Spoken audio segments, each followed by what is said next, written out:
information shared today and ideas and thoughts and everything. I'm not going to hold the floor any longer. I'm really just going to introduce our last two speakers, and thank you all so much for holding on.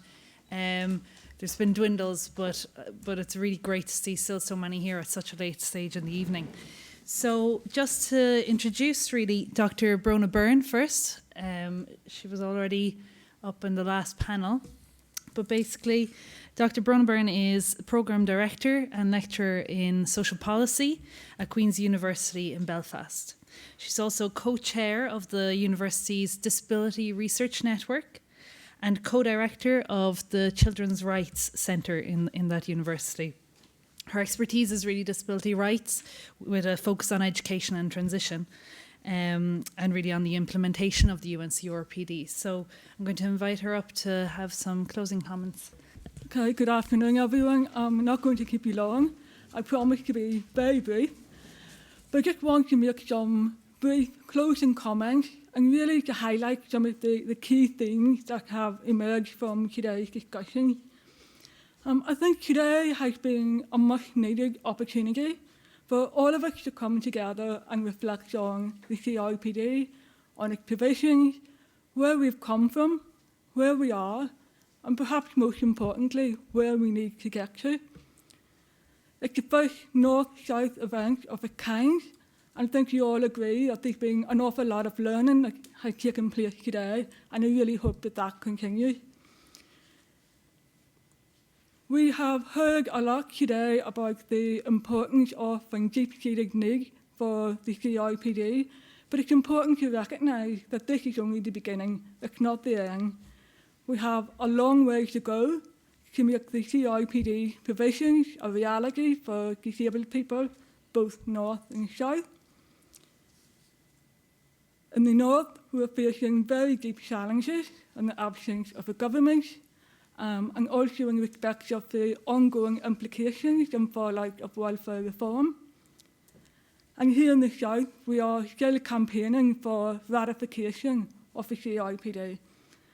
And for me, these issues very clearly demonstrate that disabled people are not yet the policy priority that they should be.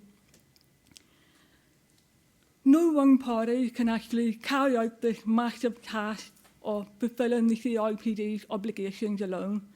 Not the United Nations, as Wang has highlighted, not governments across the various countries, the monitoring mechanism, disability organisations or disabled people. We're all very much in this together, and we need to work together to make this a reality. And I think that's one of the reasons why, for me, today has been so important and why I've felt invigorated by the discussions that we've been having.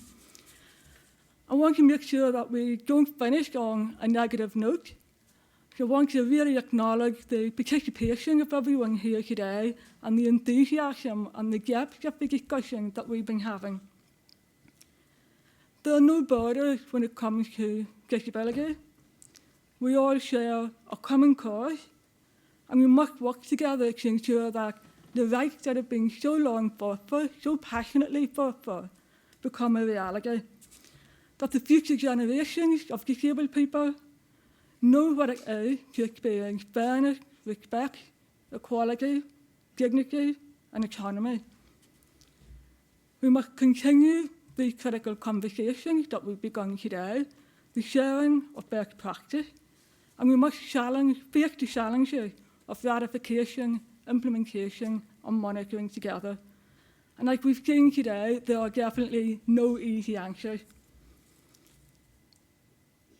The CRPD is a really critical lobbying tool for all of us, and we must use it to drive forward progress for our disability community.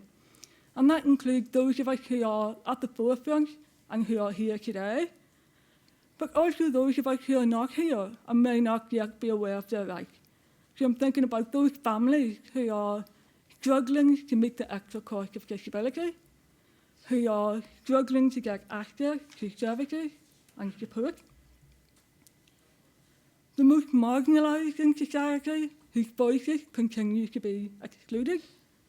Women with disabilities, children with disabilities, those from the LGBTQ community with disabilities, those from minority ethnic groups, and the many others who are not able to be here with us today. And in doing so, we can also very much begin to honour the memory of those who have gone before us, and it includes Donald Tolan and Martin Norton in that, as we remember them today. So just to finish off, I would like to extend my thanks to everyone that has been involved in organising today, and on behalf of the supporting organisations, I would like to extend my sincere thanks to the Social Change Initiative for facilitating today's event and for allowing it to happen.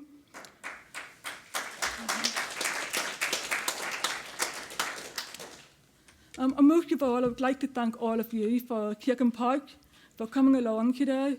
I really hope that today is the start of many important conversations, but not just conversation. It has to be followed by action and deep cultural change. And at times we will need to shout very loudly for our rights, but we need to remember these rights are not a privilege, they're not a gift, and we should definitely not feel shy about claiming them. Thank you.